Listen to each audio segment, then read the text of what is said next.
B J پی کی ترجمان الطاف ٹھاکر نے گپکار الائنس کو نشانہ بنایا. انہوں نے کہا کہ مودی جی کے دور میں کشمیر بدل گیا ہے اور کشمیر میں امن برقرار ہے. انہوں نے الزام عائد کیا کہ محبوبہ مفتی پر الزام لگایا گیا کہ وہ محب پاکستان لیڈر ہیں جو ہمیشہ پاکستان کے قصیدے پڑھتی ہیں اور نیشنل کانفرنس جنہ کی بولی بولتی ہیں. اس کی امیدیں پاکستان کے ساتھ وابستہ ہے اور جو دوسرے والے ہیں لال والے ان کی امیدیں تو چائنا کے ساتھ. اور کل کھل کے سامنے آ گیا کہ کتنا ظلم 70 سال میں ان پارٹیوں نے کیا. آج پی ڈی پی الزام لگا رہی کہ نیشنل کانفرنس نے 87 میں ریگنگ کی، جبکہ ہم بار بار کہہ رہے ہیں. اور ملیٹنسی اگر اس کا جو سورس ہے وہ سورس نیشنل کانفرنس ہے جو 1987 میں انہوں نے یہاں ریگنگ کر کے یہاں جو جیتے ہوئے کینڈیڈیٹس تھی مسلم متحد کو ان کو ہرانے میں. اور وہی آؤٹ پٹ جو آج آپ دیکھ رہے ہیں کہ صلاح الدین آپ کے سامنے موجود ہے، یاسین ملک موجود ہے، وہ وہی کا آؤٹ پٹ ہے. کل بالکل سامنے یہ بات آ گئی کہ یہ دو فیملیز جنہوں نے اس کو پی ایچ ڈی کا نام رکھا تھا، ٹوٹتے ٹوٹتے یہ دو خاندانوں کا پھر ایک ملاپ رہا. اور کل یہ خاندان بھی اپنی وراثت بچانے کے لیے الگ ہو گئے ہیں. ان کو لگا کہ نہ یہ خاندان اور نہ وہ خاندان اپنی اس وراثت جس کو انہوں نے جموں کشمیر کو سمجھا تھا اس کو بچا سکتے. اس لیے کل انہوں نے ایک دوسرے پہ اٹیک کرنا شروع کر دیا اور ایک دوسرے کی جو ظلم اور ستم ہے جو آج تک انہوں نے کشمیری قوم پہ کیا اس کو کرنا تھا. ہم نے تب بھی کہا تھا کہ پی ایچ ڈی کا کہیں وجود نہیں ہے، دو عبداللہ اور مفتی فیملیز کا ملاپ ہے جو کل ٹوٹ کے بکھر گیا. تب بھی کہہ رہے تھے. اور یہی وہ پارٹیاں جو نام نہاد جو انڈیا کا اتحاد انہوں نے بنایا تھا اس میں جانے کی بات کر رہے تھے، اتحاد کی بات کر رہے ہیں. الگ الگ بولیاں، الگ الگ بادشاہ، الگ الگ جھنڈا، الگ الگ ایجنڈا.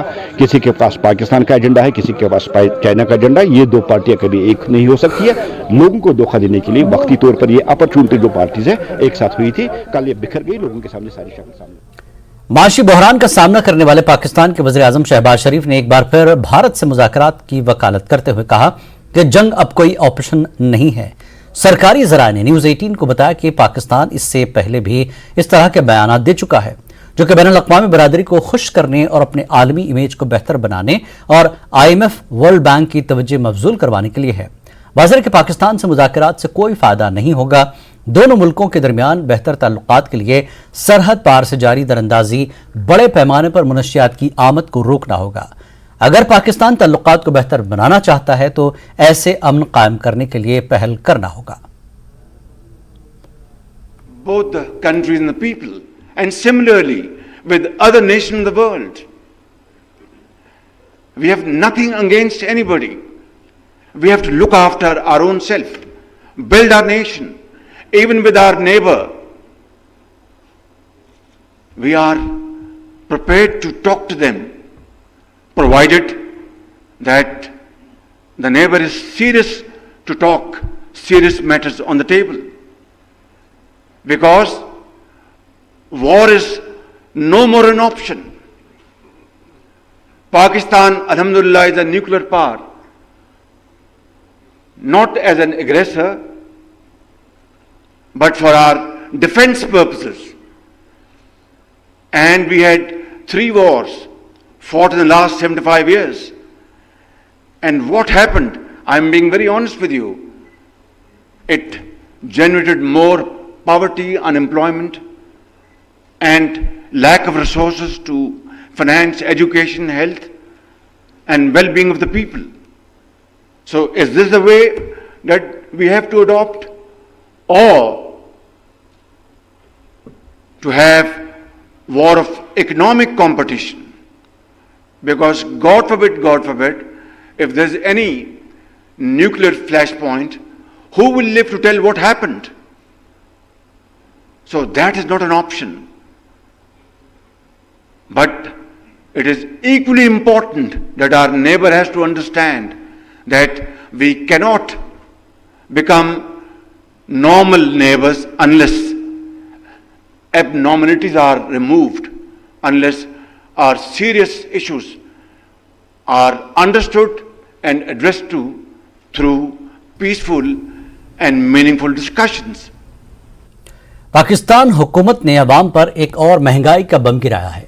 پاکستان کے شہباز شریف حکومت نے پیٹرولیم مصنوعات کی قیمتوں میں ہوش ربا اضافہ کرتے ہوئے پیٹرول کی فی لیٹر قیمت 19 روپے 95 پیسے بڑھا دی، جس کے بعد پیٹرول کی نئی قیمت 272 روپے 95 پیسے ہو گئی.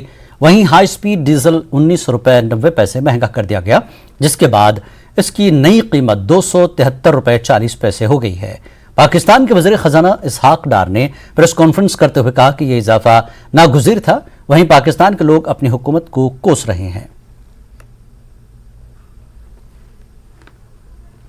انہاں دا بیڑا گرک ہو جائے، انہاں دا وہ اسحاق ڈار نو کوئی غریب آدمی سسپینڈ ہو جائے، وہ بحال نہیں ہوندا ساری زندگی۔ اسحاق ڈار نو دوبارہ بلا کے پچھلیاں ساریاں تنخواਹਾਂ دے دتیاں، ٹھیک آ۔ یہ تو ملک نو لٹن آئے آ، یہ ووٹ کس مقصد لیے لین آن گے، کدے کولوں ووٹ منگن آن گے؟ یہ تو کسی بھن چو ریڑھی والے نو کوئی وزیر اعظم لا دو، وہ چنگا ملک چلا لے گا۔ یہ تو ملک نو کوئی انہاں چوں اس طرح نہیں جہاں بندیاں انہوں نے اتنے پٹرول بھی نہیں لبنا، اللہ تعالیٰ نے انہوں نے اتنے عذاب تے لٹکانا، اللہ نے۔ یہ عوام دا عذاب ہے نا جڑا عوام دے دل دی بددعا، یہ کدے نہیں بخشے جانے۔ اور جو ہائی سپیڈ ڈیزل تھا وہ 16 جولائی کو پر بیرل $96.26 سے بڑھ کے کل 31 جولائی کی جو کلوزنگ تھی وہ $111.46 تھی۔ اسی طرح جو پیٹرول تھا وہ 16 جولائی کو 89.14 $99.14 سے بڑھ کے 97.39 $97.39 پہ پچھلے 15 دن میں یہ قیمتیں انٹرنیشنل مارکیٹ میں اوپر جا چکی ہیں۔ اس طرح ہائی سپیڈ ڈیزل کی قیمت میں 19 پہ 90 پیسے کا اضافہ کیا جا رہا ہے، جس کے بعد نئی قیمت جو 273 روپے 40 پیسے ہوگی، اور پیٹرول کی قیمت میں 19 پہ 95 پیسے کا فی لیٹر اضافہ کر کے اس کی جو قیمت ہے وہ 272.95 روپے ہوگی۔